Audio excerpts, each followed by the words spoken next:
Hello, I'm Dr. Frederick Whitehurst. I was employed by the FBI for 16 years as an agent, the last 12 of those years at the FBI Crime Laboratory in Washington, D.C. After reviewing the results of a 6-year investigation into the tragedy at Waco, Texas, I am convinced that the American people have never been told the full truth about that matter.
Having served with the FBI's hostage negotiation team during this crisis, April the 19th would mark the end of one of my duties and the beginning of another. Unknown to me, my life was about to change forever as I would come to know what failure is.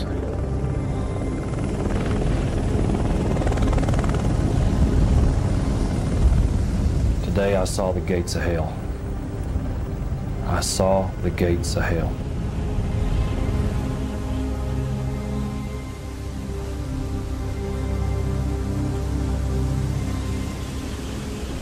Holding a child in your hands that lost its life in a fire where the temperatures reached in excess of 3,000 degrees is something that pierced my heart. April 19th. Turned the TV on, and there I saw the tanks ramming into the front of the building and the fire shooting out, and it was horrifying.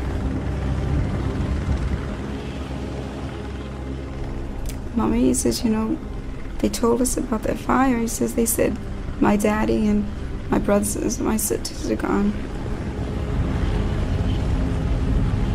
Things will be set straight. People will know the truth of things.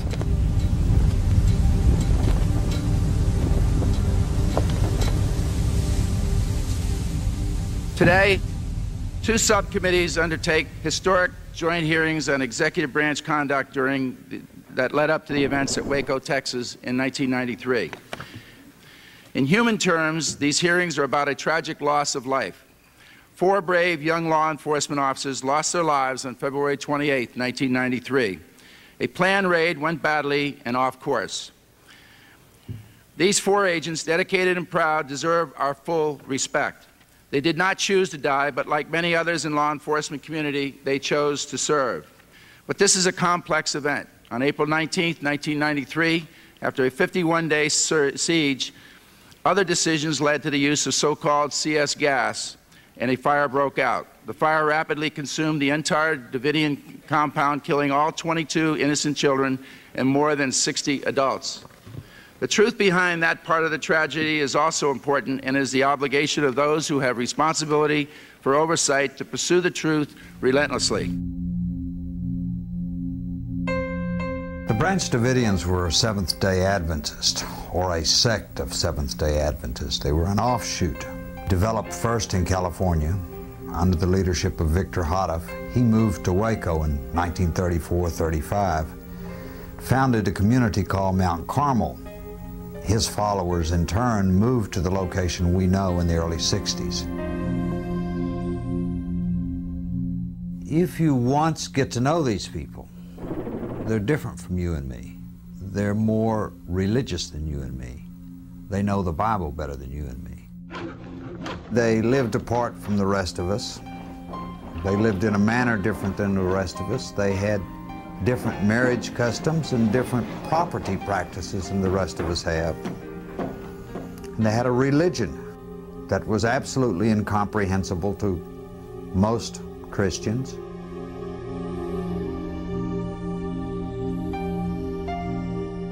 Well, there were people from all walks of life, various nations, and a lot of them came from England. They were colored people as well as white people. Majority of those people in there were not criminals in the sense of the word that we think about them.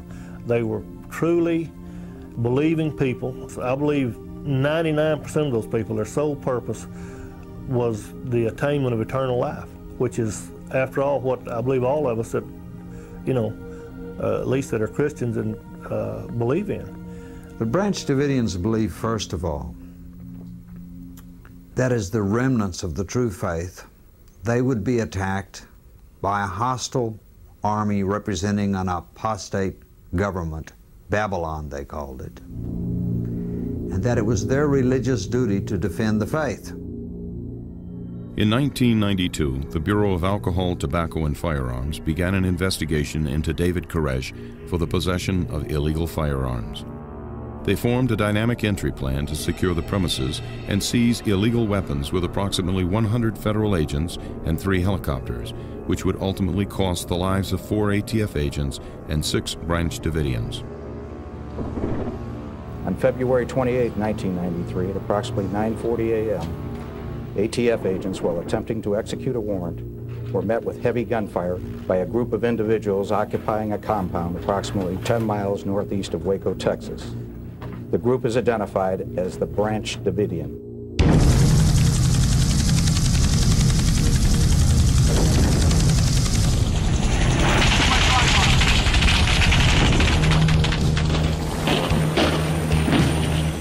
A gunfight broke out that would become the longest shootout in American law enforcement history.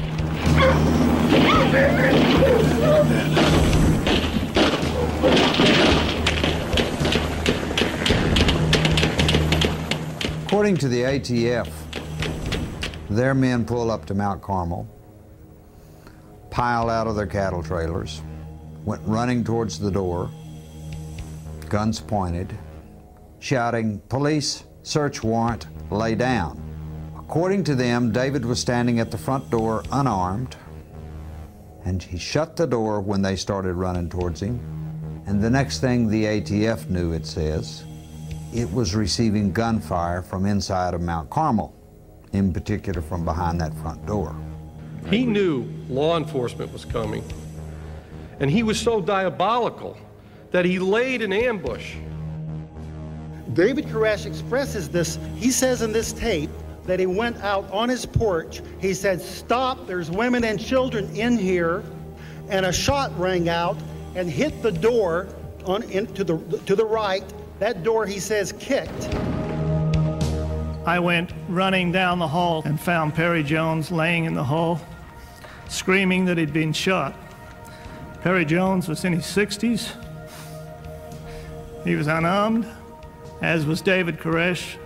When they went to the front door, both were shot in the area of the front door.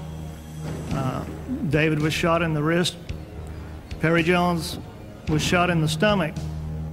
And then he says, "If you don't believe me, look at the videotape. I know you have that tape," he says. "I saw you making it across the road."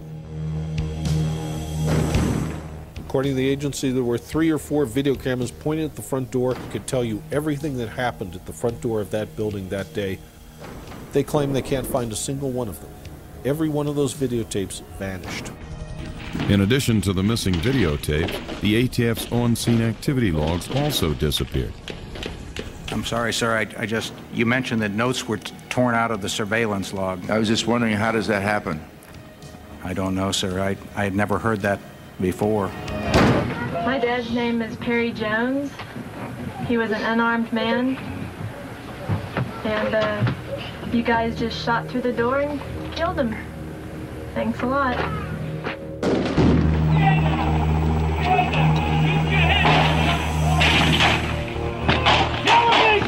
Well, Ballesteros was one of the first ones to the door, Officer Ballesteros. He's an ATF agent. And they had a plan that if the dogs came up to attack him when they came to the front door, they were to shoot the dogs, to kill the dogs. And he testified at a pretrial hearing that, in fact, they did fire and shoot the dogs at that time. It didn't take much of a spark to get a war going.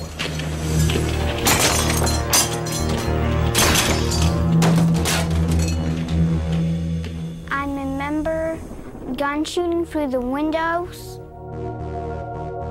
Our room was shot up completely.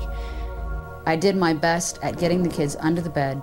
All of a sudden now there's, I don't know how many, 50, 70, I don't know, 100 people outside. But at some point before I got Jake and Brian under the bed, bullets came flying in my window. We're a law enforcement agency. We don't fire through walls indiscriminately at people.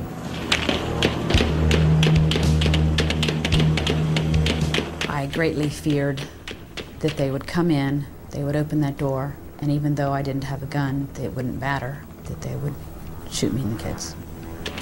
They had already shot at me through the window, and I had no clue what was going to happen.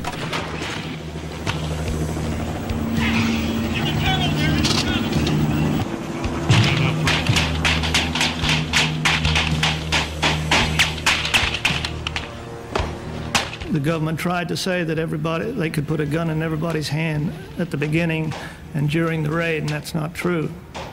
Most people were unarmed. There were a few that had guns, and I admit that, and there were probably those that reacted to seeing David and Perry and others gunned down, who responded by firing back. But it was not a general ambush as they would like you to believe. I am in sympathy with the families of those that lost, the families of the 4 agents that died. I know what they're going through. We lost a lot of friends and a lot of our families. I lost a daughter inside Mount Carmel.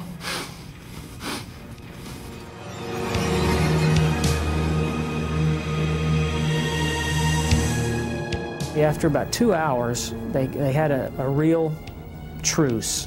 It wasn't a pretty sight. I mean, there were grown men crying all around. There was a group of guys that were down on their knees and they were praying. Very disturbing, you know, type thing.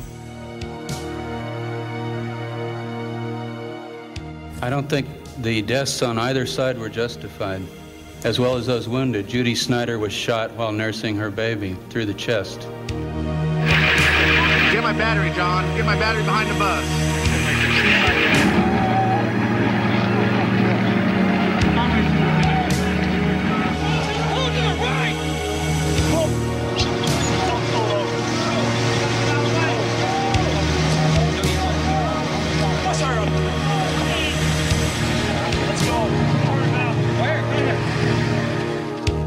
Immediately following the ATF raid, the Branch Davidians were charged with murder and conspiracy to commit murder of federal agents.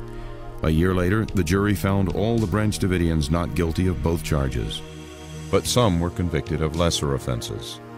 Since the initial February 28th raid, a review is before federal court to determine if the ATF used excessive force while serving the search warrant. Sir, I got people shot. Get the hell off of here. I'll get off the property. That's what I'm doing, sir. Have a little respect. I am, sir. You could have arrested me any day as I jogged up and down this road. You could have arrested me going to town or going to Walmart. All this stuff you guys may want to avoid and deny. And I do not appreciate it, and never will I ever appreciate somebody coming here and pushing people around with guns. Hey, I'll meet you at the doorstep any day. You know, and somebody will get hurt. If you want to keep playing that game, I'm talking to you. Somebody's going to get hurt. Because this ain't America anymore when the ATF has that kind of power to come into anybody's home and kick doors down and things like that.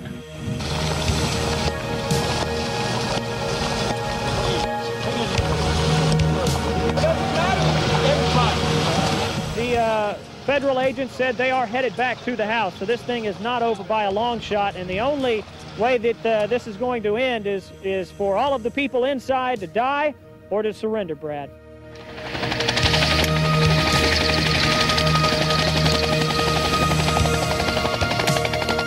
I was walking out. There wasn't any room in the car. And when they saw me, they just swarmed on me.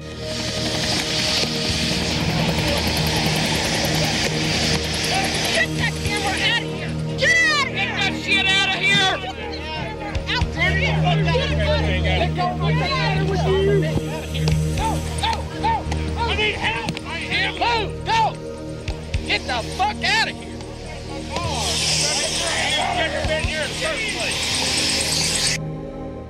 They're hitting me, trying to take my camera away from me, yelling at me.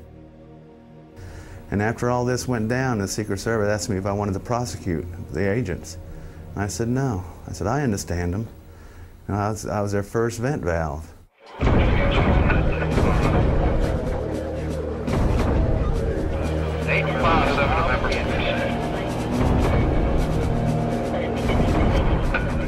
At this point, we were surrounded. At this point, we did not have a clue what the government, Babylon in our opinion, was going to do in retaliation. But we knew it wasn't going to be fun. On the evening of February 28th, while Mount Carmel is under siege, 3 Davidians not present during the gunfight try to return home to their families. 2 of the men are taken into custody, but Michael Dean Schroeder is killed. They say that they stopped them and they asked for who they were or whatever. I don't see how any of the ATF agents were close enough to ask him any questions. Michael Schroeder's body is left in a ravine for 5 days, 300 yards from Mount Carmel. According to the ATF statements, Schroeder refused demands to surrender and raised a pistol. 11 agents fired on Schroeder. The autopsy report indicates that he had 7 bullet entries. Why it takes so many fatal bullet wounds to knock somebody to the ground? According to testimony, as the ATF agents were walking away with their prisoner, leaving Mike lay there like a piece of meat, an ATF agent stated that they heard 2 more gunshots. Norman was picked up. He told the others when he was in jail with them, he said, after I surrendered, he said, and they were taking me away, he said, I heard 2 more shots up the back. Schroeder's autopsy report also indicated that there were 2 entry wounds behind his right ear, only 2 inches apart. The bullets passed through this blue stocking cap. However, the stocking cap was not examined during the autopsy, nor was any forensic testing conducted before Schroeder's relatives had his body cremated. They said Mike ambushed them. There were 17 of them as against him, and they were dressed up as trees. They've got a lot to answer for.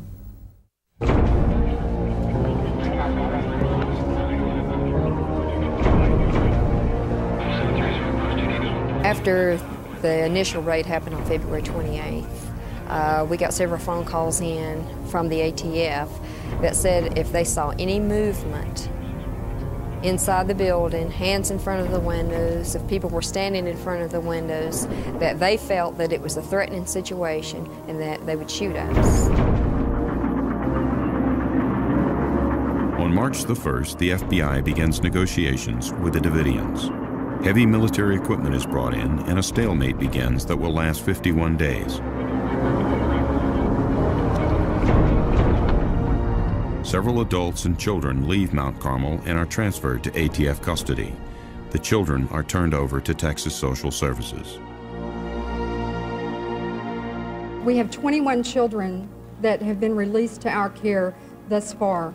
The youngest of those children is 5 months old, and the oldest one is a 12-year-old.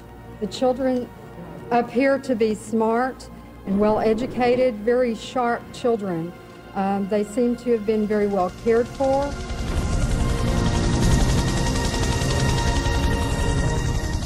In early March, Koresh had promised to come out. But at the last minute, he believed that God had told him to stay in, to wait.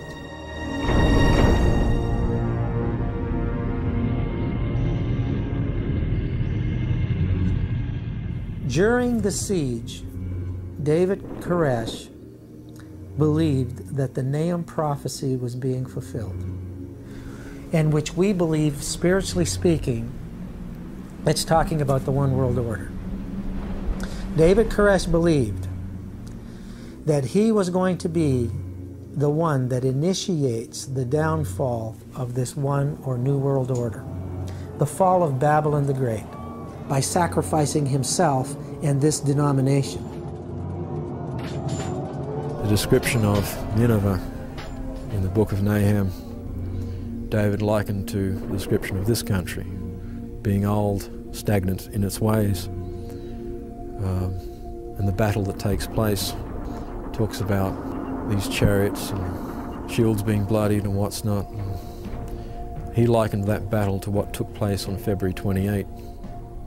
To read Nahum or Habakkuk, and you're in it, you're experiencing it. It all fits together. It's all a conglomerate of different prophecies by different men at different times, talking about a war with Babylon, a great war. These tanks are for solely defensive purposes, and they will not be armed. We have no plans to assault the compound. 2,000 years ago, hey, who believed in Christ's doctrine? A man had to die, because no one would believe what he had to say. So is there a lesson to be learned by looking back at the history of the prophets that came contrary to what people looked for? Were they killed Isaiah, they killed Hosea, they killed Zechariah, and Jesus came to say in Matthew 23 to the Jews, "Woe unto you that believe not all the prophets have spoken." So, you know, today it's all together just totally disregarded. Just another religious fanatic, just another religious group.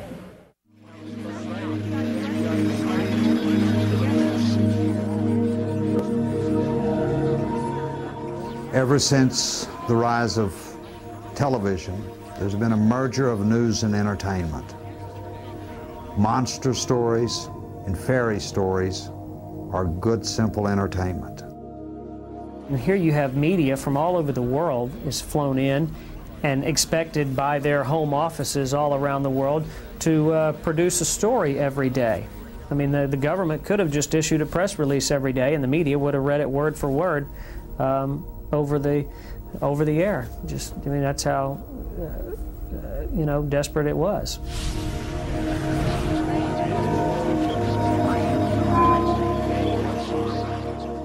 What the public was seeing and hearing on TV during the siege demonized the people in that church. The ones that I met and knew, the survivors, were people that were basically just trying to get to heaven. The world can hate us, the world can laugh at us and taunt us all they want. The world's had 2,000 years to learn this book, and there's been people all up until now who've been interested in it. Now people don't want the Bible anymore. People don't seem to want to read the Bible, or, you know, they want to go to church and just be saved, you know?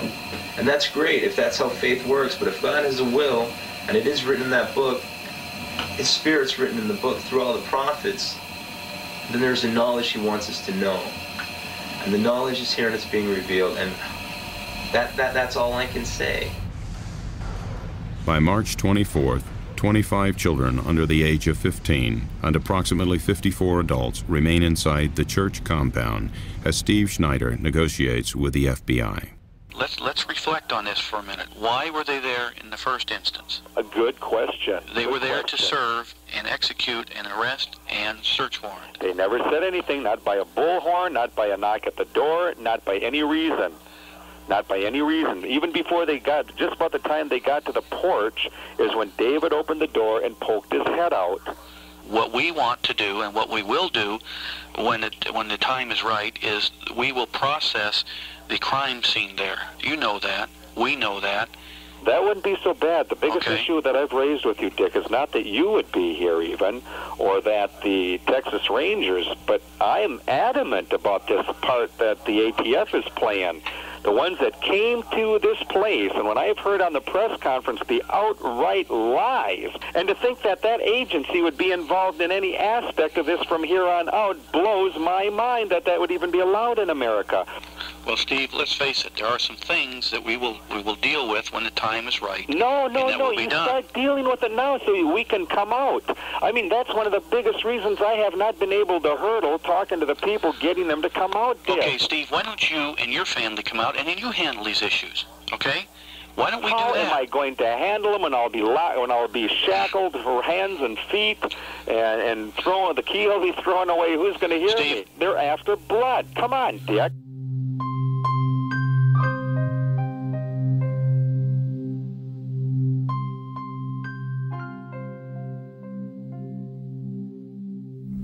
They put me in the jail in Waco here. After I'd been there a short period of time, they brought me in and a judge came and told me what I was being charged for. And he said, you're being charged for murder, conspiracy to murder. He said, it'll be 100 years, 75, or 50.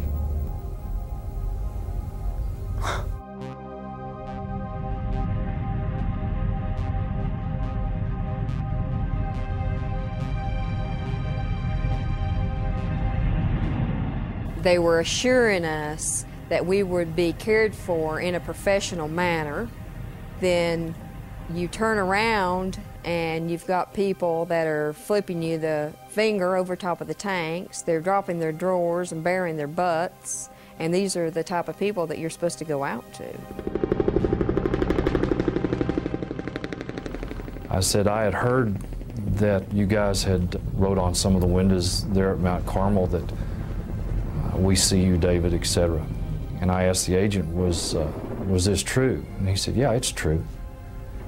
And I said, aren't you guys concerned about when this is over, that the news media might see this and think it a little antagonistic on your part? He just looked at me and walked away. Everything flip-flopped from day to day. You went through a feeling of being real hopeful to you sunk at the bottom again, because from day to day you never really knew what was going to happen, what the negotiations were going to be. Steve? Yeah. There's been a change. The tactical people have changed the situation, and for security reasons and for safety reasons, no one is now authorized to come out of there for any reason. And what they're telling me is that if anybody does, they are going to be dealt with in such a fashion that the people will have to retreat back to the compound. What? I'm missing, I guess, what you're saying. Are you saying, make it as plain as possible? The patience of the bosses is no longer where it was earlier. Okay, I'm about ready. Listen to me now, Henry. I don't really give about your bosses. When you tell me one thing, or you tell us that is okay, and this Bradley comes up and says something contrary to what you are, you tell your bosses to get their butts together. Do you hear me? Would you respond to the allegations that the reason why we had a Waco is because the FBI was in disarray? It is obvious that from the time of the change in the administration, it was very clear that there was great discussion about the replacement of the director of the FBI.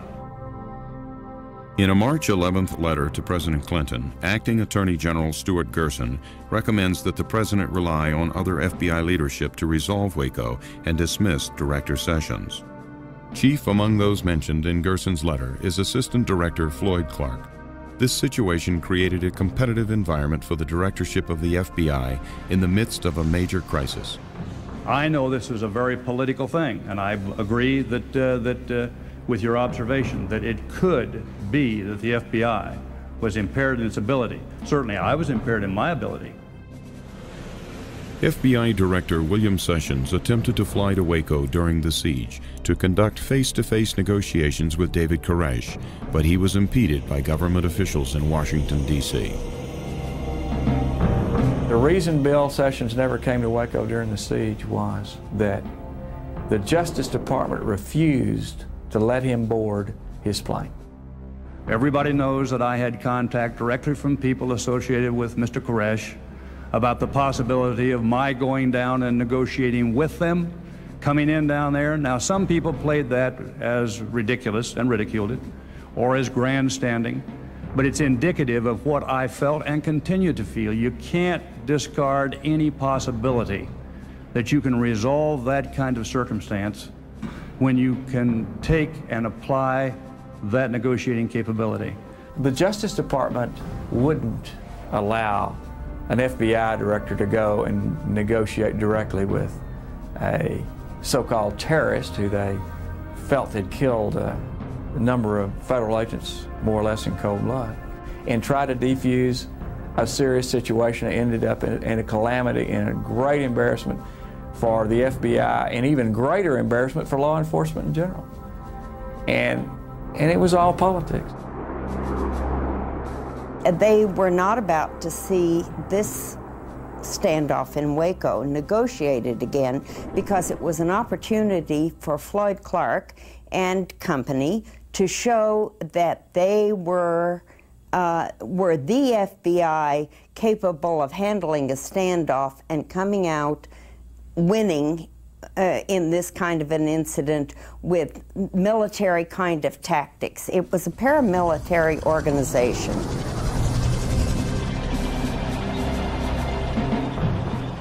Maybe you might ask them if you can have some ice cream too, huh? Could I have some ice cream? A little bribery there.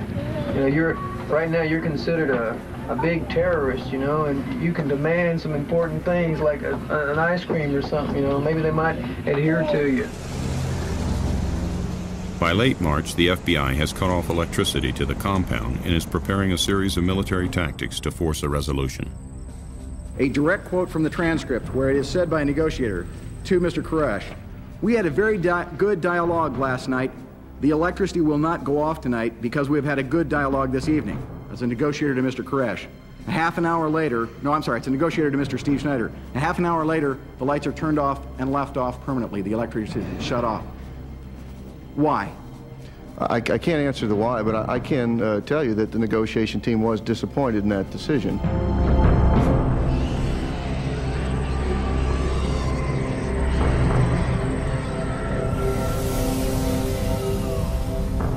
Since mid-March, negotiations have begun to fail, and the FBI resorts to psychological warfare. I don't appreciate their music. You don't? I'm trying to sleep at night from their music. I thought you being a teenager, you might like some of those Martian sounds. My little sister. Oh, I see. We went through varying degrees of hell with noise, music, bright lights. The children were suffering along with the adults. We were without water, having had our water tanks shut up. We were living on rainwater. Whenever it would rain, people would put buckets out the window and collect rainwater, and it was rationed. I doubt whether anybody got more than 8 ounces a day, if that. How long do you sit with that many resources tied up and disrupting a whole community with people that are violating violations of the law, that are in fact in a state of anarchy?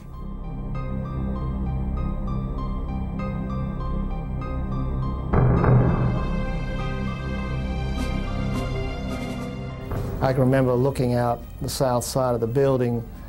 My attention had been drawn to the fact that the tanks were coming in and they were pushing all the things on the south side of the church, on the chapel, south side of the chapel, into a big heap. It looked like they were building a bonfire.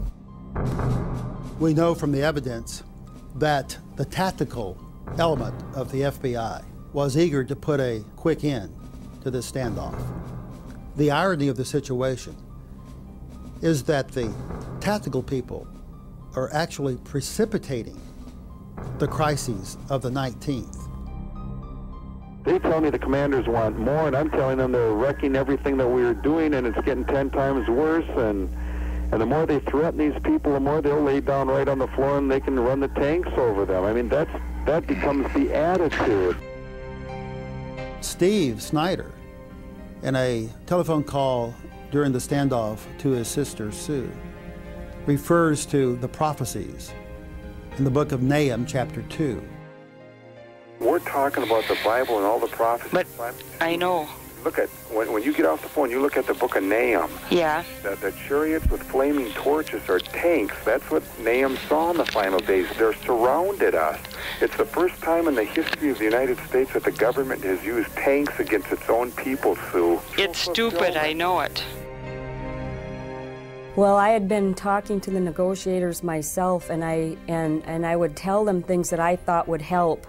And it seemed like for instance, when they started playing the music, that they would laugh. They acted like they wanted to do everything to antagonize them. They really didn't want to help. And it just seemed like every prediction that David was predicting, they knew about, and they were making these predictions come true. And I kept saying to my family, why are they doing this if they want them to come out? I am bewildered in the wake of Jonestown why more time wasn't spent, and somebody, not out in the plains of Waco, but maybe in a nice, comfortable office in Washington, didn't immerse themselves in the religious tenets of this Branch Davidian group. If I knew about his plans to burn the place, we'd had a whole other approach with him. We know about your plan to burn the place and destroy your people. We would have been broadcasting it. We would not even come close to approaching that place. Numerous microphones were planted inside of Mount Carmel that recorded several conversations of the Davidians reacting to the tanks and the FBI hostage rescue team. I mean, if they're going to come inside here and storm this place, they're going to be in the wrong. Who's Louis and Steve that they think they're going to go out there and stop the Assyrian when it's God's will that the Assyrian's out there? They can't destroy us unless it's God's will they do. Haven't you read Joel 2 and Isaiah 13, where it says he's going to take us up like flames of fire? I trust in God. The FBI cannot get up here and say they did not know that David Koresh would respond when they made that assault. They knew that David Koresh was going to respond by trying to burn the place down, and they knew that because they had overheard undercover tapes and because they'd had prior negotiation tapes with him. You know, things are only going to get worse out there. This whole situation is not going to go away. You know and I know the only way we're going to resolve this situation is you folks come on out. That's the end of it right there. And now we're going to have to work to a point where this is going to happen. And now the trick is how. And a situation like this, hey, that's the answer. I'll tell you what, it definitely is an unusual situation for sure. Oh, sometime when you have the chance, read Isaiah 33 about people living in fire and walking through it and coming out and surviving. Seriously, it says, who can dwell in everlasting burnings? That's the question. There is a tradition in the Branch Davidian history that God would, in the end time, protect his people through a wall of fire. They understand the Bible prophecies to be warnings of what could happen, but not necessarily what must happen. Koresh wrote a letter to his attorney, Dick DeGarrett, in which he said he had good news. God had spoken to him. The waiting period was coming to an end. He and all the people could exit Mount Carmel and go through the system. But first, he was commanded to write down the meaning of his message, the meaning of the 7 seals. After he wrote that manuscript, he and all the people were commanded to leave. They actually had no choice to remain. God had told them to leave. This message is communicated to the FBI in an attempt to end the siege. Koresh writes his first seal and is preparing the second when the FBI begins implementing its final tactical resolution. They'd been knocking down trees and dragging things off from outside Mount Carmel, little by little for several weeks. On the 18th, they got rid of everything that was left. It's just like the papacy during the Dark Ages. When they thought people were heretics, it went in and dealt with them. That was the way they believed. And you know, we have to all follow our conscience. That's why America is supposed to be a great nation where we can follow our conscience according to our beliefs. There was an aura there that we're going to end this thing.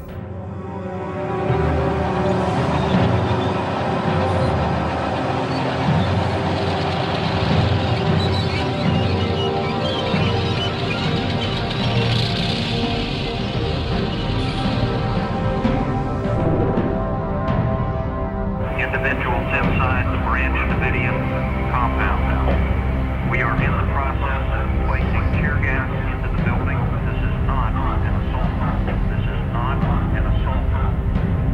We will not be entering the building. This is not an assault. Do not, under any circumstances. Gas was inserted using a Mark V delivery system secured to a boom. We would not use dosages that would harm those children.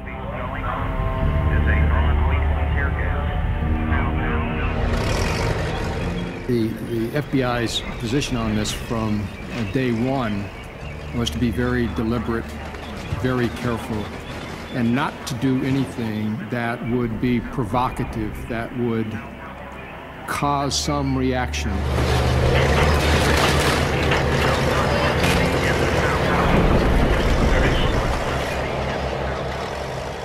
There were no injuries to FBI agents, and FBI agents did not return any fire throughout the entire day, in spite of being fired upon numerous times by occupants of the compound.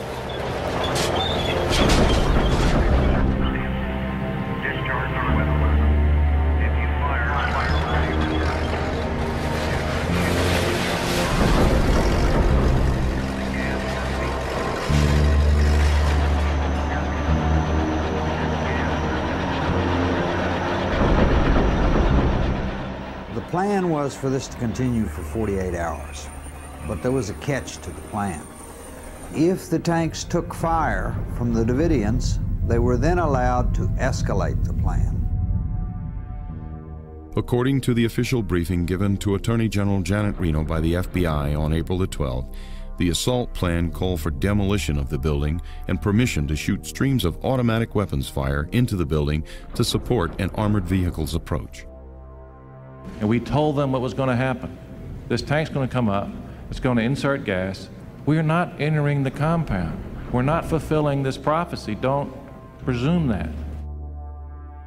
Was the Attorney General warned that while we'd been very cautious about selecting what your experts say or experts say was non-lethal gas, we might still crush sections in the building? Did she understand that people might be killed? I find an inconsistency between the efforts of the gas insertion plan to save life and the actions of this tank. At Mount Carmel, you had people that were confined to an area. Where were they going to go? Who were they going to hurt?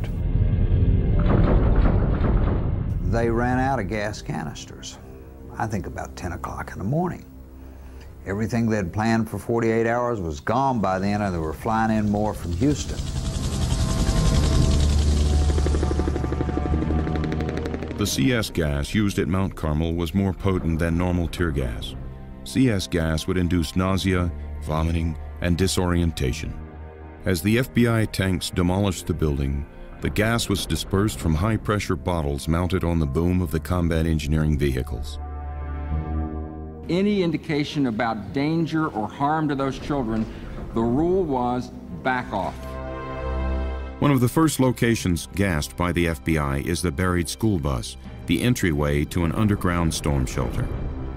Following the gassing, the mothers of the children take them to an enclosed concrete vault, which the FBI calls the bunker.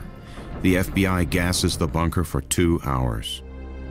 Approximately half of a panel that we had testified that some of the infants and children, since they didn't have gas masks, could in fact have died from inhalation or effects of CS gas. At the very least, the Department of Justice decision, in fact, resulted in the babies and children being tortured for at least 3 to 4 hours.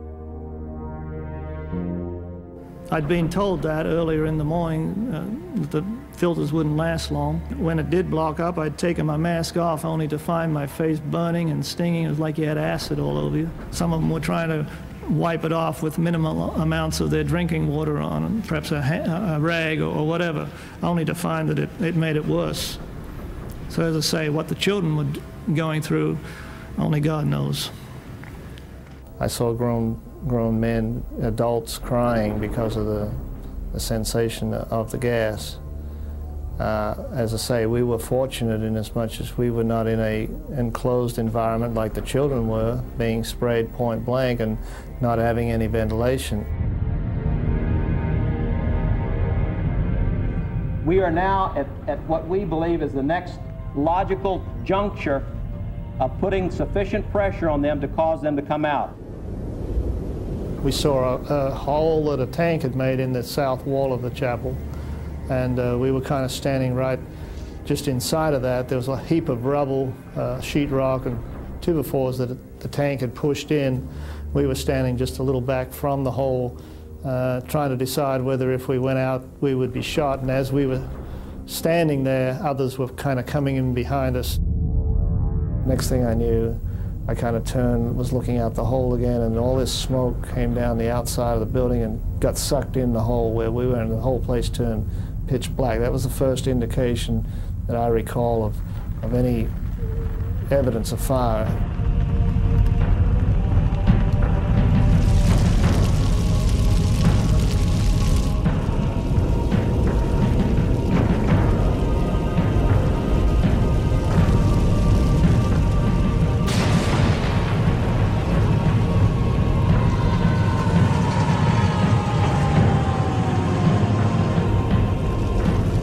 Any statement by you that they committed suicide, since we never got to talk to them, is all a conclusion that you've drawn, and as you just said, speculation on your part. I'm trying to resolve in my mind why someone would sit in there for 6 hours with gas and not come out with a full opportunity to come out. Well, who was keeping them from doing it? Are they compelling themselves or what? I don't know. It has to be speculation. I think that's the point, is we don't know. So black you couldn't even see the flames. You could just feel the heat, oppressive heat that pushed you down on the ground. And I can remember looking at my hands, and the skin was just rolling off. There was no blister. They were just rolling off in whole layers, you might say.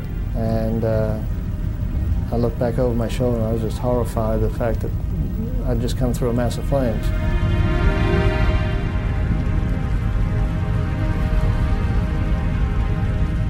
I heard some people screaming, kind of high-pitched screams. It didn't sound anyone was like a scream of fear. It sounded like more of a scream that someone was getting burnt.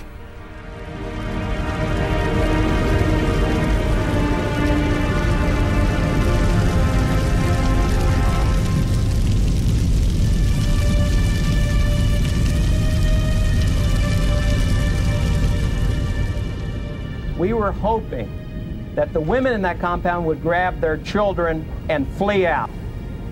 That did not occur. Unfortunately, they bunkered down the children the best we can tell, and they allowed those children to go up in flames with them.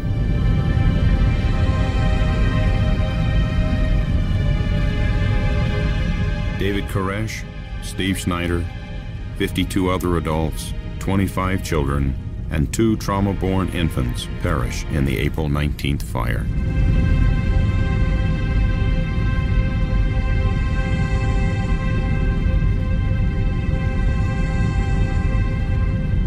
The Davidian survivors were taken into custody by FBI agents on the scene. Let's go. Clive Doyle and other injured Branch Davidians were given emergency treatment at the FBI command post.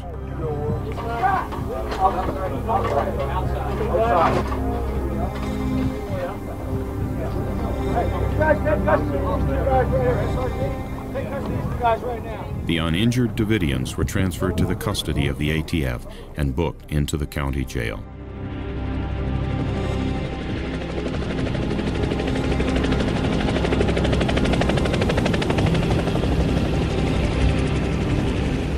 The reason we didn't wait was the thing I've tried to say several times, I'm not saying it well enough, is that from his actions on the 19th, when he had some of those people killed by gunfire, others died in the fire for not being able to leave, which I think they were concerned over, most of them, of their salvation. That was his hold over them, is that he would dictate when that occurred. Many people would argue your actions. How do you respond to their families? It's not because of our actions. Those children are dead because David Koresh had them killed. There's no question about that. He had those fires started. He had 51 days to release those children. He chose those children to die. I don't know who started the fire or fires. I don't know who fired bullets into these people's bodies. I don't know from what origin the bullets came from. So if we could completely agree that we do not have a definitive answer of the sourcing, then in fact what we have is an open homicide.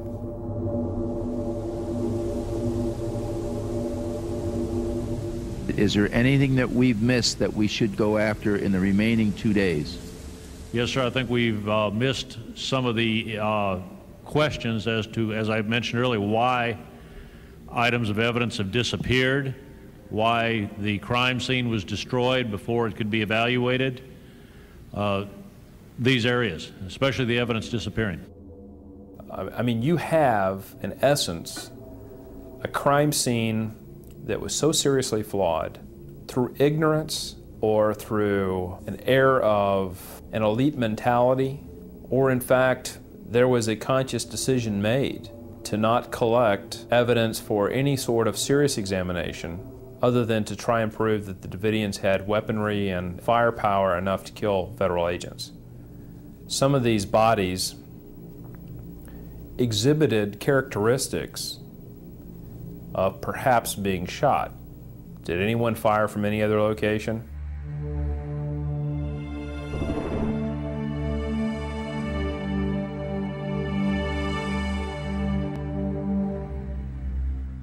The information that we've always been given was that there was no federal gunfire on the day of April 19th. Well, in reviewing the photographs and the 302s, the statements in them, I would say there are some questions that need to be answered.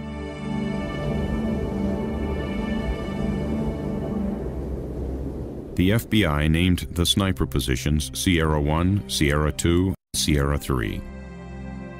On April 19th, FBI Special Agent Charles Riley stated in his after-action report that he had heard shots fired that morning from sniper position number 1, the undercover house. The position was occupied by the Blue Sniper Team, led by Special Agent Lon Horiuchi. Horiuchi stated that neither he nor his snipers fired their weapons on April 19th.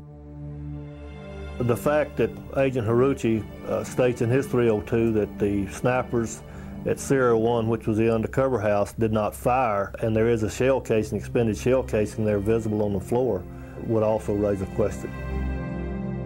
4 expended shell casings are later found at Sierra 1, the location of Agent Horiuchi's Blue Sniper Team. What makes this particularly interesting is Mr. Horiuchi, coincidentally, happens to be the FBI agent who shot and killed Vicki Weaver at Ruby Ridge and has been charged with manslaughter by the state of Idaho. In August 1992, white separatists Randy and Vicki Weaver were involved in a standoff with the FBI at their mountain home. Agent Horiuchi shot and killed Vicki Weaver, who was standing in the window of the door holding her 10-month-old daughter. She was standing there holding a baby in her arms, holding the door so we could get in after they'd wounded me. And this guy is still running free. According to an internal federal government investigation, Horiuchi's shot is termed unconstitutional. Lon Horiuchi was never tried. 7 months later, he was the leader of the Blue Sniper team at Waco, accompanied by most of the FBI team from Ruby Ridge. Our desire was to get them out, to use non-lethal means in a systematic manner so that they would come before the bar and face justice. We did not want this to occur. At some point, we had to up the ante. He was continually fortifying. He was demanding and was seeking provocation to get into a shootout with us, which we were refusing to do. According to the FBI's on-site activity log, at 9:03 a.m., FBI command advised Sierra 2 that an unknown subject could be seen traveling on foot at the back of the building. In this aerial photo, taken at approximately 9 a.m., a Davidian appears to be leaving the building and walking toward the back of the compound. The log indicates that Falcon 2, an FBI helicopter, took off to intercept the subject. As it approaches Mount Carmel, several flashes can be seen coming from the side of the helicopter.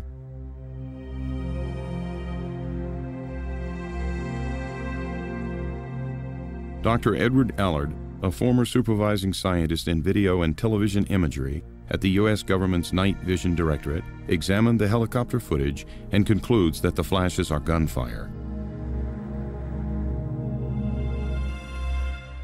When we analyze these flashes, as we have done, in 1/60th of a second time frames, it appears that there's 3 shots coming from the helicopter, but in fact, each one of those 3 shots can be broken down into 1/60th time frames, 60th of a second, and we find, for instance, in the first flash, there's 5 separate shots being fired. And it's indicative of a machine gun that's firing at about 600 rounds per minute. In this view of one of the FBI's helicopters, a pedestal-mounted machine gun can be clearly seen in the doorway. FBI agents did not return any fire throughout the entire day, in spite of being fired upon numerous times by occupants of the compound. On the other hand, since this is on a helicopter, and people might say that it's reflections from the windshield, it's impossible for these shots that you're seeing with your own eyes to be solar reflections, because if it were so, the helicopter would have to be violently moving back and forth like a mirror in your hands, and this is impossible. So it's in our opinion, it's clearly machine gun fire from the helicopter. In coming out, the conversation, as I remember it, was, well, if we come out, will we be shot? According to the autopsy reports, Philip Henry was shot several times in the chest, shoulder, and head. Jimmy Riddle was shot once in the forehead. Neither of them had soot accumulation in their trachea or bronchial tubes or carbon monoxide in their blood, indicating that they died before the fire started. Later, when I saw the autopsy report and seen that he died of a gunshot wound to the head, it made me wonder if it was in fact the snipers that were in the barn garage that was in the back of the property. The autopsy reports also indicated extensive body mutilation to Philip Henry and Jimmy Riddle. The entire right side of Riddle's body from the shoulder to the hip had been torn away. In previous testimony, Dr. Nizam Pirwani, the medical examiner, observed that this could have been the result of the collapse of the building or an encounter with a tank tread.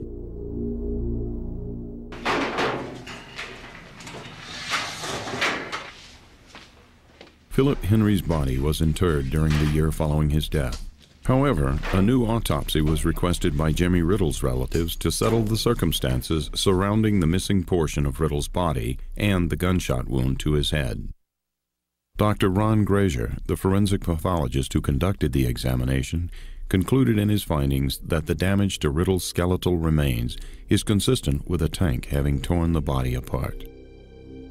A forensic examination of the bullet entry wound in Jimmy Riddle's skull could not be conducted because the evidentiary portion of the skull was missing. Dr. Pirwani performed the original autopsy and was asked to provide a certified copy of his report for comparison.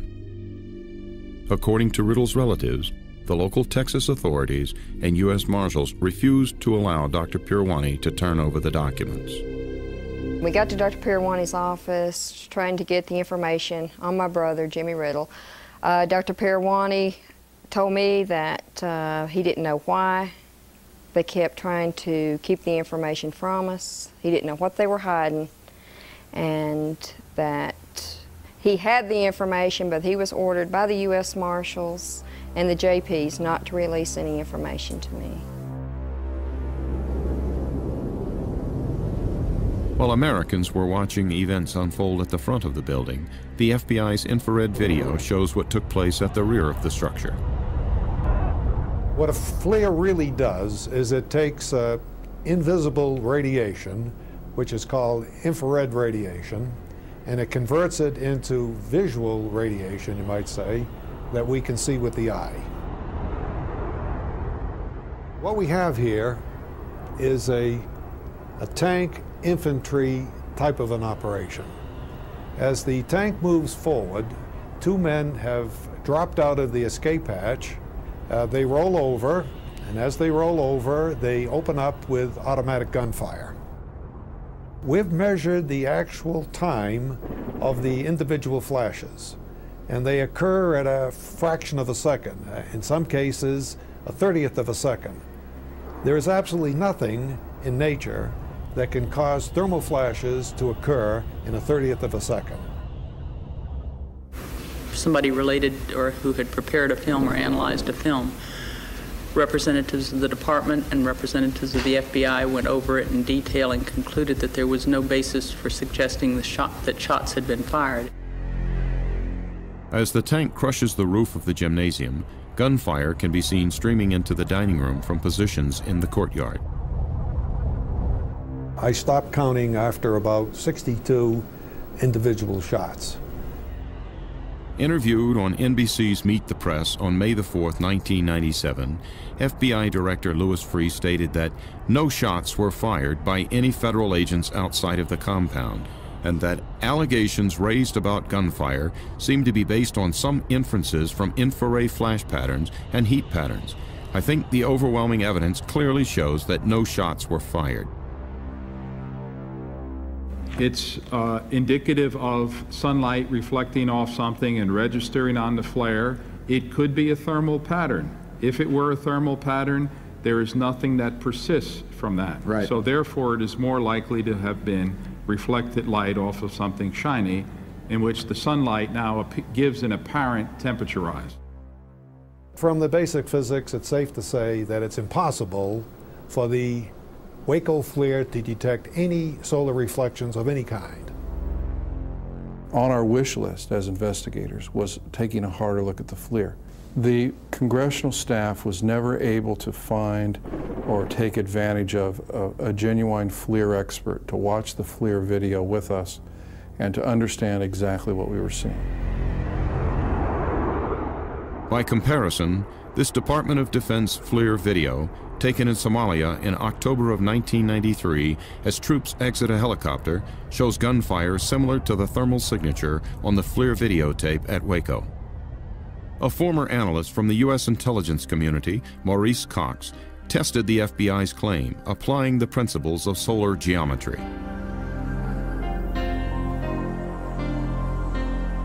For an aircraft flying at an altitude of 9,000 feet, a flash anomaly occurring on the ground would be visible in an area only 100 feet wide. Frame-by-frame measurements of the FLIR videotape showed a repetition of 10 flashes per second, the same rate as a machine gun firing at 600 rounds per minute. According to the Sunlight Reflections Report, in order to duplicate these multiple flashes, the reflective surfaces would have to be exactly the same shape and size and positioned in an array too precise to occur by chance. To record sunlight reflections at 10 flashes per second, the FBI's small aircraft would have had to travel at Mach 1.8, nearly twice the speed of sound. The Sun Reflection Report concluded that the flash signatures on the Waco FLIR video could only have been caused by gunfire. In January 1999, Mr. Cox challenged Director Freeh and Bureau scientists to disprove his findings. They did not respond. If someone comes to me to understand the data. I need to tell them the uncertainty associated with it. If the government is only telling them this was not a field of fire, well, the government is refusing to look at this, and anybody with their plain eyes could see, well, something's going on there. You know, when you think of the fact they're shooting automatic weapons fire into a building with children in it, there's something wrong. Dr. Allard has stated that this video shows gunfire being directed into Mount Carmel from the outside of Mount Carmel on April 19th. The only people that could have come from would have been federal agents. Other flashes can be detected on the FLIR tape within an hour of the fire, such as this detonation in the courtyard, which has a thermal signature that is consistent with a hand grenade exploding. And more gunfire can be seen near this tank. But if the FBI's claim is true, and the hostage rescue team didn't fire at Branch Davidians, then there is another possibility. According to what we saw written in the Book of Nahum, we were to undergo a military-style attack. We were to be attacked by tanks and people from the military. On the use of military personnel and heavy equipment against U.S. citizens, other questions linger. How much was used and why? There was concern expressed that the FBI had only one hostage rescue team and they were tiring. Do you recall that conversation in that meeting? I recall, I believe I asked for that meeting, yes. On April 14th, just 5 days before the fire, a meeting was held between Attorney General Janet Reno, the FBI command team, and Special Forces commanders Brigadier General Peter J. Schumacher and Colonel Gerald Boykin of Delta Force. The purpose of this meeting was to convince Reno to authorize a final assault at Waco. Military is trained to find, fix, and destroy the enemy. You don't worry about warning your military enemy of constitutional rights. What is generally known or known in public as Delta Force is in reality called Combat Applications Group.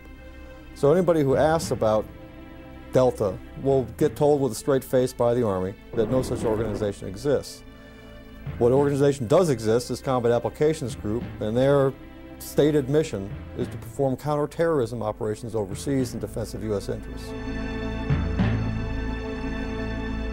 Earlier in an opening I gave this morning with regard to the Posse Comitatus Act, just to refresh my colleagues' memories, the Posse Comitatus statute is a criminal statute that states that it's a crime to use any part of the Army or Air Force to enforce the laws of the land unless authorized by Congress or the Constitution. There is, in my judgment, it is absolutely clear that no law was violated, no action was taken that comes close to violating Posse Comitatus or any other law. General Huffman, do you agree with that? Congressman, so far as the Army's involvement in this, I would say that is correct. Yes, right here. Question about the Army Delta anti-terrorist team or any other military operational asset? The question is, are we getting any help from the military? From the Delta team specifically. The question is, are we getting help from the Delta team? And we're not.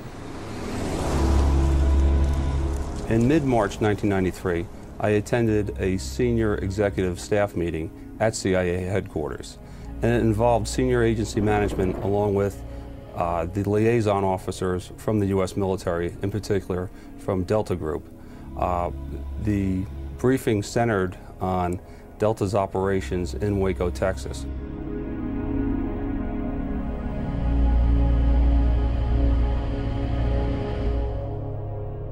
This previously classified military document confirms the presence of Delta Force at Mount Carmel. With approval of the Joint Chiefs of Staff, an observer was deployed to the scene on March 21, 1993, accompanied by 3 other operators also characterized as observers. One particular soldier was questioned by a member of the hearing and pressed and pressed. He did not want to reveal even the existence of Delta Force, and finally had to admit that they were present. Originally, I was told that there was just going to be 1 or 2 Delta personnel there as observers, but during the briefing, it was mentioned that there was over 10 Delta operators at Waco, Texas, and they were not there merely as observers, but would be participating in any type of operational or tactical effort against the Branch Davidians. My understanding is that in some way, the U.S. military, Delta Force, were advising the hostage rescue team from inside the tanks or inside the Brady fighting vehicles, or were present at the sniper posts to provide support or assistance. And those types of activities, to me, would mean forward deployed. They were not back at a conference room or table giving advice or saying you ought to think about this. They were out there working shoulder to shoulder with the HRT. Approximately a year after the Waco incident, I was deployed overseas in Europe, and I had the chance to meet some of the Delta operators that I had been on previous assignments.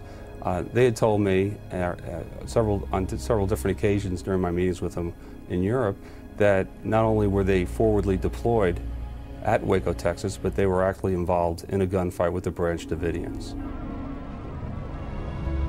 When you see the individuals roll out from the tank and come around the sides and start shooting into the building, what they're doing, they're defending the vehicle. If HRT or Combat Applications Group, whoever was pulling the triggers, expected resistance, expected shots to be fired, then their moves on April 19th made tactical sense. But I did talk to some Combat Applications Group guys, and they did confirm that yes, portions of B Squadron were there pulling triggers. There's no doubt in my mind that the flashes on the FLIR tape was fire from semi-automatic or automatic weapon fire being returned into the building. I mean, it's inconsistent to even think otherwise. There were people there on the ground with automatic weapons, and flashes such as that only come from one thing, and it comes from rifle barrels that are firing back into the building. Their operators had penetrated the buildings on several occasions, planting surveillance devices, listening devices, sensors. And on one occasion, I believe it was April 17th, late 17th, early 18th, Koresh was actually within 6 feet of one of the operators, and they radioed back to the Tactical Operations Center for permission to grab him. Within minutes, the word came back from Justice Department, no, we already have a plan in place. That plan, of course, being what happened on April 19th. To me, that would be an offensive gesture. When you enter someone's home, that's pretty offensive, and I would personally have a problem with that. I think that it violates everything that I've been taught, that you don't use the military against civilian personnel in this country. What about other reports that the military Delta Force may have been involved in one way or another? Will you make an inquiry into that as well? We will pursue any issue that is in question.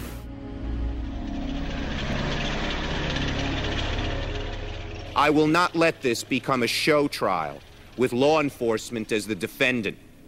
These Waco hearings must not degenerate into a kangaroo court. It is unfair for us today to look at what law enforcement did at Waco in a vacuum. And it is unfair to twist the facts, making law enforcement the villain and David Koresh, the lawbreaker, the victim. David Koresh, you may not think he was innocent. The mothers and the fathers of the children you may not think were innocent. But those 17 children that died here were truly innocent. We had heard during the meeting various scenarios that they were going to use down in Waco, Texas to try to bring a speedy recovery or a speedy end to what was taking place down there. And at that time, gas was talked about. A couple other situations, non-lethal situations were talked about. And the primary concern around the table was a lot of the people a lot of the Branch Davidians that were inside that building were willing or did not want to end their lives in such a fashion, especially the 17 children that were down there. Where's God sit? On the throne? Where's that at? Point. Where's God live? Is he going to save you? How come? Well, people ask why we didn't let the children out. If they saw all that was happening, and they were in there with their children, would they have sent them out to the animals outside that were shooting at them and doing all those terrible things? No. Federal law enforcement officers obviously did make some tactical errors prior to and during this tragic incident, and I hope this body, somebody, holds them accountable. Please, I'm pleading with you, somebody out there in the federal government still screwed up big time, okay? But they didn't start this fire. Based upon the ATF's arson investigation, accelerants were used at all points of origin of the fire. There is no disagreement between us that this fire was intentionally started inside the compound by the people in there using flammable liquids as accelerants. I don't remember who it was, but he was pouring this liquid on the floor. And Papa was saying, don't pour it inside, pour it outside.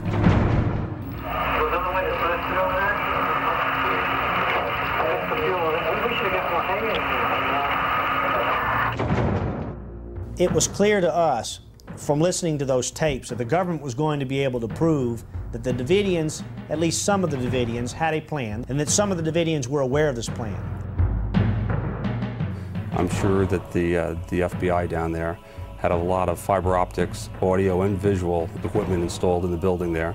I'm sure they knew exactly what the French Davidians' plans were, what their intentions were, if there was an attack against the building, such as a gas attack like that.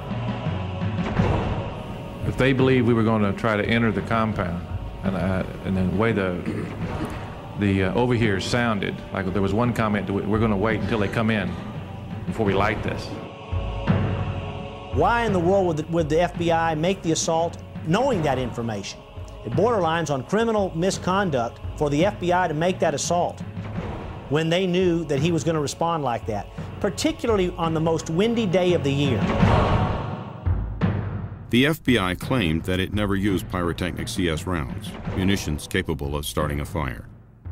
However, in this footage made prior to the fire, two agents are seen firing projectiles from an M79 grenade launcher into the storm shelter at the north end of the building. Seconds later, white smoke pours from the shelter. According to CS expert Colonel Rex Applegate, any tear gas that creates smoke is considered pyrotechnic. There's been some unfortunate reporting talking about that if tear gas were utilized, it would deprive the children of oxygen and it perhaps could be fatal. What they were describing is not the type of tear gas that we are using. We're using a non-pyrotechnic type tear gas, which does not deprive them of oxygen, so it is not a lethal type gas. This is a U.S. military Mark 651 CS projectile recovered in the aftermath of the Mount Carmel fire. It is pyrotechnic and has a burning time of 25 to 30 seconds. It generates a distinctive cloud of white smoke. I am very, very troubled by the information I received this week suggesting that pyrotechnic devices may have been used in the early morning hours on April the 19th, 1993 at Waco. At this time, all available indications are that the devices were not directed at the main wooden compound, were discharged several hours before the fire started, and were not the cause of the fire. In the fall of 1998, unprecedented access to the Waco evidence lockers was granted. The pyrotechnic projectiles identified in the crime scene photos were missing from the evidence boxes. However, 2 additional 40mm munitions were found. These devices are identified by the manufacturer's literature as pyrotechnic rounds. They were found in the rubble behind the compound. These munitions were examined, and the preliminary results indicated these devices may have passed through the wood structure. I mean, are you embarrassed by this at all? I mean, you guys have had the evidence for 6 years, and then the Texas Rangers and documentary filmmakers come in. I don't know how long this guy's been working on the film, but probably a few months, maybe a year, and they come in and they discover evidence that the FBI should have discovered in 6 years after a massive investigation and massive media coverage. I'm not embarrassed. I'm very, very upset.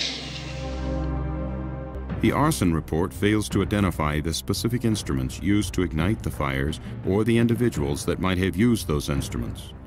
As a result, no arson charges were ever filed against any of the Branch Davidians. What is not covered in the arson report is the presence of the government's own pyrotechnic devices at the points of origin of the fire. This flashbang device, for example, was found in the rubble of the dining room. The flash that results as the detonation of this charge can cause a fire in any area where there is a high concentration of volatile vapors. In the evidence locker, there are 6 pyrotechnic flashbang grenades mislabeled as silencers or gun parts. According to the Texas Department of Public Safety, they were found in the southwest corner of the building, the dining room, and the chapel, all 3 points of origin of the fire. Now, maybe the government, the FBI, the ATF did some wrong things, but they didn't light the fire. They didn't start the fire. That is not one of these questions that is very debatable. There are times when you cannot keep your job and put alternative explanations for data on the table.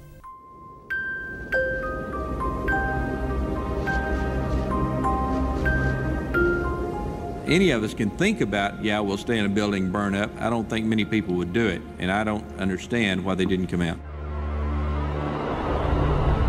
At 12:10 p.m., the FLIR videotape shows at least 2 automatic weapons being fired into the back of the burning dining room, the only undamaged exit from the building.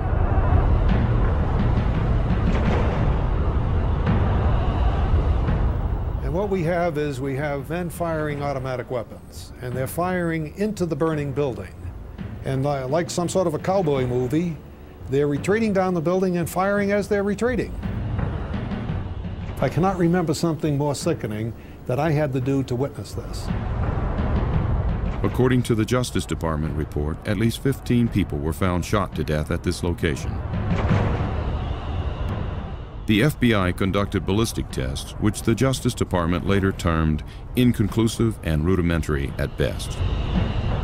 Whether or not you argue that some people committed suicide, yes, that may be, but I would say the majority of the people, the bodies that I saw, were clear-cut homicide victims. When there was shooting going on and things like that, it's kind of tongue-in-cheek to then turn around and say, well, why didn't you come out?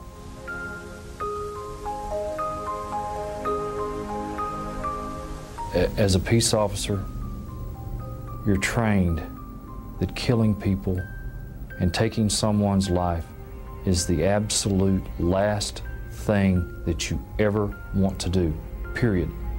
You signed on to help people. You didn't sign on to kill them. If the opinion is rendered that there was no shots fired from any other location other than from within the building, i.e. meaning the Branch Davidians shot themselves through suicide or homicide, then the government is left with a position that we are not going to do ballistics tests on anyone's weapons, whether they be Bureau officials or other officials that might have been on the scene. The forensic evidence on the bodies themselves is very troubling. The bodies were preserved in a frozen or near frozen state inside 2 trailers for the purpose of examination. For some reason, those trailers who were under the control of the FBI were allowed to not have any electricity running to them, and the bodies deteriorated beyond which any sort of forensic evidence could be gathered. And we were very, very troubled by that.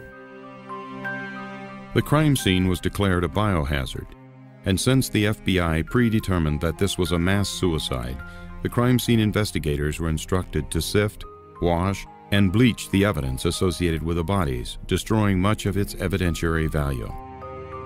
Grinding up all the crime scene. And I'm saying to myself, well, what in the hell are they doing that for? Except for, are they conveniently trying to cover up something that they don't want the public to know? During the siege, Some of the women and all of the children were sent to the bunker, located in the center of the compound. The bunker was an old church records vault which had survived a fire several years before. It is here that the remains of some of the women and the young children were found. Based upon the fact that the majority of the women and children protected themselves by dousing themselves with water and blankets, trying to keep the smoke to a minimum, trying to prolong themselves, their life, in a nearly fireproof container, clearly demonstrates that they weren't embracing the flame, that they were trying to flee the flame. According to their autopsy reports, some of the children were still alive during the fire, but based upon the condition of their bodies, there was evidence of a deadly explosion.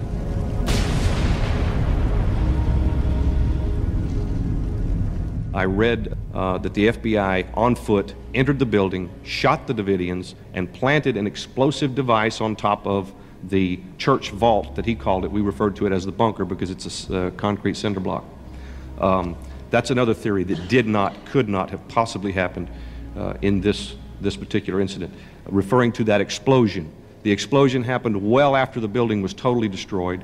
It was very unlikely that that explosion was anything other than a propane cylinder. The fireball was created by a ruptured propane tank on the ground adjacent to the bunker. But a large hole in the roof of the bunker has never had an official acknowledgement or explanation. What it tells me is that you had a demolition charge went off on the roof.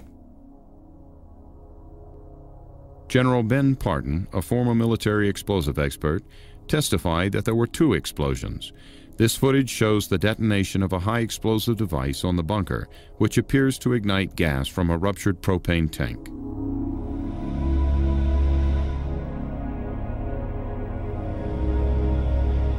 After completion of the FBI and Texas Rangers investigation, the bunker was bulldozed into rubble.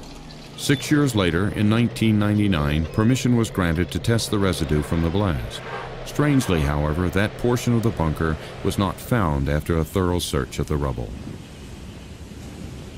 That's a child's. I mean, that's just a little bit. Like a 1-year-old. Yeah, see this? Boom. Yeah. You know? According to the FBI and ATF investigation, the Branch Davidians did possess some low-order explosives like gunpowder. But this would not be capable of penetrating 6 to 8 inches of steel-reinforced concrete like a high-order explosive such as TNT. The blast hole at the top of the roof, you can plainly see the rebar is bent in. The damage to the stainless steel refrigerator, which appears to have been under the blast hole, is consistent with a shape charge, and the blast being directed downward into the room in this enclosed concrete room would very likely cause some seam rupture and create a huge overpressure inside the room that would pretty much kill everybody in there. Anybody who was under this device when it was blown would have been horribly mangled, probably dismembered, pretty much like being thrown into a grain thresher.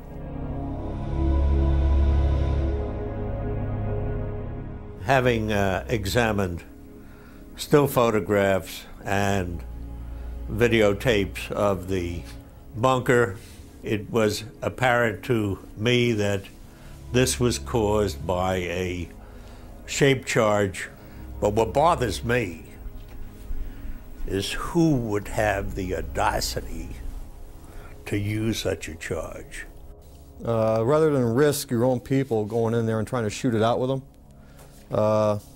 it's a standard tactic in city fighting, in military operations of built-up terrain, to use explosives in this manner to kill people in the targeted room that you're going to attack. The military's advice to the FBI was that it should focus on the leadership and capture or kill David Koresh. It was to our benefit that we were able to prevent him from carrying out the second part of his prophecy, and that is that he intended to kill as many members of law enforcement as he could before his members were killed. It was to our benefit, and we're most fortunate that none of our people were injured.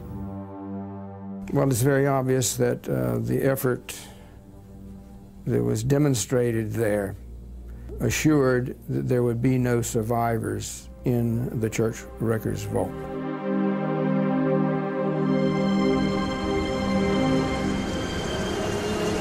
Was the Attorney General pressured by the White House to end the siege? What were the roles of Webster Hubbell and Vince Foster? Who actually made the decision to use CS gas with 22 children inside the Davidian compound? After 2 years, why is there still no clear answer? Rangers had difficulties working with the FBI. They had a major responsibility, we had our responsibility, and they seemed not to go hand in hand. And as I recall, I testified before Congress about having a name in the White House I could have called to solicit the support of the federal authorities in our objective. And it turned out to be Vince Foster. Mr. Hubbell, do you recall a meeting on or about the 14th or 15th of April that you attended with Vince Foster, with Mr. Nussbaum, and I guess some others, in which was really a turning point? Did you or others at that meeting recommend, or was there any discussion about the use of military force or equipment? There was not any discussion about use of military force. There was discussion of having the military evaluate the FBI's plan. The briefings by General Schumacher and Colonel Boykin of Delta Force gave Attorney General Janet Reno the assurances she needed to okay the FBI assault plan. Presidential counsel Vince Foster was the White House's point man for the Waco affair. 90 days later, Foster commits suicide. He had a lot of things on his plate at the time, the firing the travel office being one, but nobody was killed in that one. What I think was really on his mind was Waco. To this day, I don't understand what he meant by the FBI lied to me. Mrs. Foster said that her husband was depressed about a number of matters, and she ranked the Waco tragedy very high, as any of us would who are responsible for such an activity that resulted in such a tragedy. In this FBI 302 report, Mrs. Foster indicates that her husband was troubled by the deaths of the children at Waco and believed that everything was his fault. When you are troubled by something and you feel responsible for something, you can only feel responsible for it if you could have done something about it. Perhaps Mr. Foster felt that he could have done something about Waco, whether he tried to intervene, whether he was overruled. The extensive use of governmental privileges against grand jury and criminal investigations has, of course, been a pattern through this administration. Most notably, the White House cited privilege in 1993 to prevent Justice Department and Park Police officials from reviewing documents in Vincent Foster's office in the days after his tragic death. The day after Vince Foster died, I got a phone call from a fellow who used to be on my squad, who told me that they, not explaining who they were, but they had agreed that the FBI was going to come over and do a regular crime scene search of Vince Foster's office. During the Whitewater investigation, Deborah Gorham testified she saw a Waco file in the security file cabinet next to Mr. Foster's desk. In addition, Michael Chertoff, counsel for the Senate committee, inquired about a letter by Vince Foster involving Waco. Neither was ever recovered during or after the crime scene search, and their whereabouts are still unknown. However, White House Secret Service agent Harry O'Neill testified that Maggie Williams was seen removing files from Foster's office the night of his death. Thomas Castleton, an intern and Mr. Foster's assistant, testified that he had also removed a box of files. Just to let you know where we are in the state of the record. We have received evidence that, in fact, the box was in Mr. Foster's office. Did you understand the box you were taking up was a box of files that originated in Mr. Foster's office? I did understand that, sir. You heard that from Maggie Williams? Yes. And in fact, it was Maggie Williams, the Chief of Staff to the First Lady, that you accompanied in taking this box up to the residence, right? That's right. What were you told by Maggie Williams about why the box was being taken up to the residence? I was told that the contents of the box needed to be reviewed. Reviewed by whom? By the First Lady. Maggie Williams was Mrs. Clinton's Chief of Staff. Maggie Williams took out, you can't call it anything else but what it is. It was evidence. One of the interesting things that happens in an investigation is you begin to get anonymous phone calls. And we in fact received anonymous phone calls from Justice Department managers and attorneys who believed that pressure was placed on Janet Reno by Webb Hubbell, and pressure that came from the First Lady of the United States. Now, we believed that because the military was present at Waco in some capacity, that the President may have made a decision to allow that to happen, following some sort of a legal protocol where he says this is of such a serious nature they need to be involved. And we asked for those documents and asked to see National Security Council documents. And were not provided with any information that enabled us to reach a conclusion.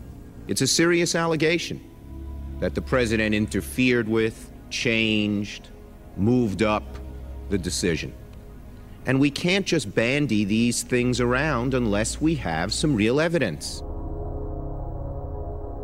If Combat Applications Group was on the ground that day, actually pulling triggers, the origin of that operation would have come directly from the White House. It would have come from the President, because Combat Applications Group is, for all intents and purposes, the President's private army.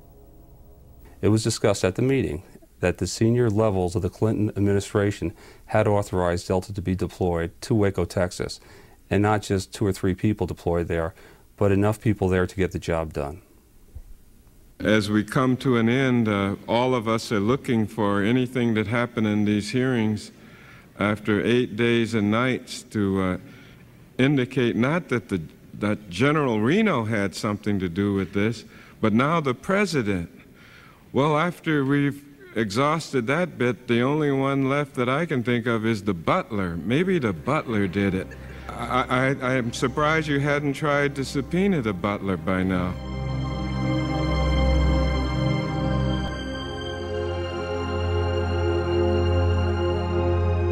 Our disappointment could not have been greater as professionals and as humans who care about the plight of others when the investigation was terminated by Congress. As I count up the deaths here, 86, and then if you want to make the leap that Oklahoma City has some connection because it was done on the anniversary of Waco, that's another 160, give or take. So you're talking 246 lives, and for this Congress to try to oversee what in the hell happened and how did it happen, it just seems to be talking about the butler did it a little capricious, a little frivolous, and that's just my opinion. I yield my time to Mr. McCullum. It's a struggle we've had. I was Attorney General when the Freedom of Information Act was passed, and the government hated the Freedom of Information Act. They hated me for pressing for it because they don't want to be questioned about what they do. They don't want to have to explain what they do. And yet, if you want to be a free society, if you want to have justice, if you want to avoid a police state, you better know what your government does. You better insist upon a right to know what your government does.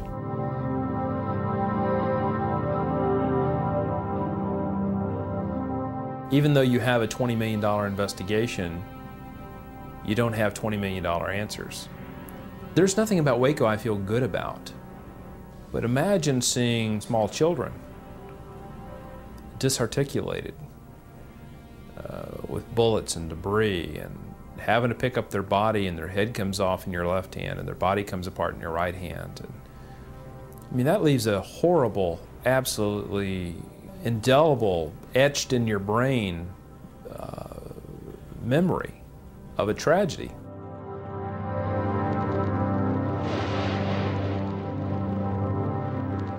The prosecutors during our trial tried to prove conspiracy and murder, and all 11 defendants were found by a jury to be not guilty of those 2 charges. And I think that, to me, is for the president and for any media or anybody in this committee to continue to refer to us as murderers, I feel that's unjust. The government cannot be proud about what they did on February the 28th. They cannot be proud about what they did on April the 19th. And they certainly can't be happy about what this jury said to them today.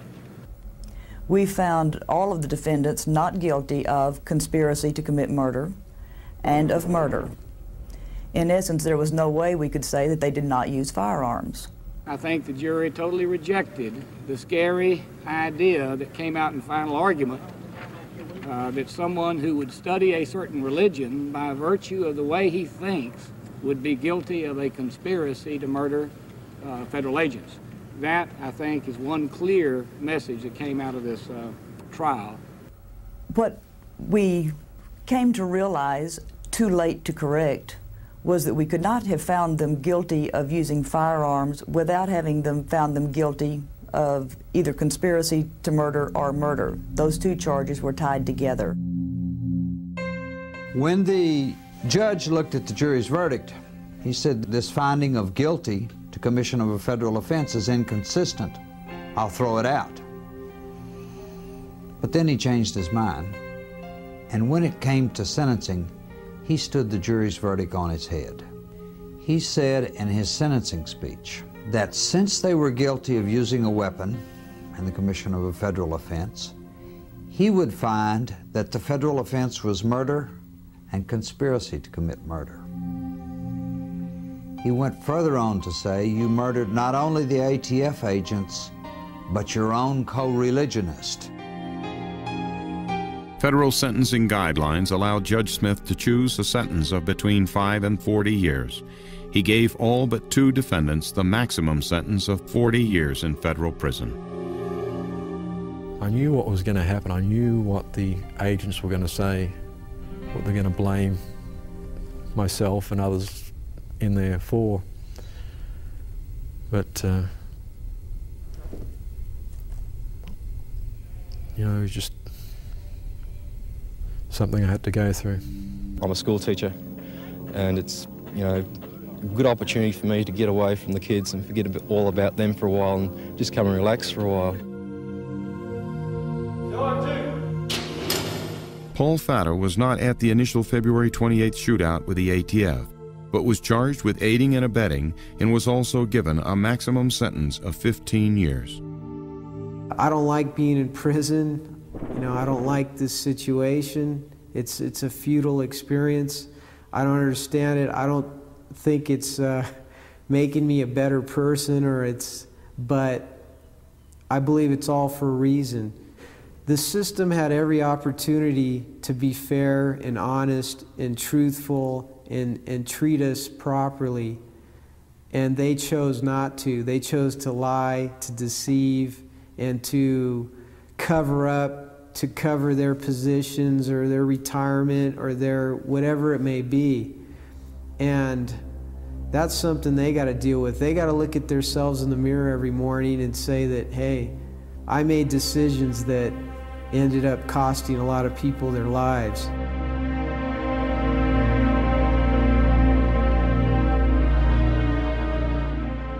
I want to say that Branch Davidians are not anti-government. We're not anti-law enforcement. And I'm sorry that there are 4 agents that are dead, and there are a lot that are wounded. But we lost 85 of our friends and family too, and it was unnecessary.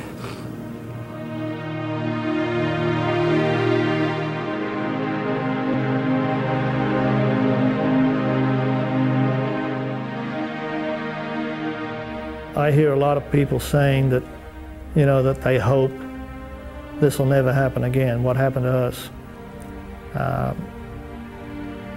I believe that what happened to us was just the beginning. Many of us had a heartfelt concern for individuals that chose a particular lifestyle that was a little bit of an off-brand lifestyle and who were cavalierly thought of as unimportant and thought of as people who simply committed suicide or simply burned themselves up. And that claim, being so widely held by everything, is also the type of thing that the investigator wants to get in under and really find out if there's another side to the story.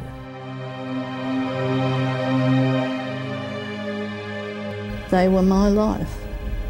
They meant everything to me, and they still do. And I thank God for the hope that one day, and I hope it's soon, that I'll be able to put my arms around them and play with them again and take care of them, God willing. We cannot put this government in the seat of God and go along with this government and say, look, you can take life anytime you well please, just like you did right before our very eyes. We had a play-by-play just like it was a football game. But you can't do this. You know, I think the media needs to be the watchdog for the people. I mean, that's why it's the First Amendment. It's not the Second, not the 16th, it's the First Amendment. Somebody, way back when, thought it was very important that the media be the watchdog, I mean, in this system of checks and balances. And in this instance, it was asleep.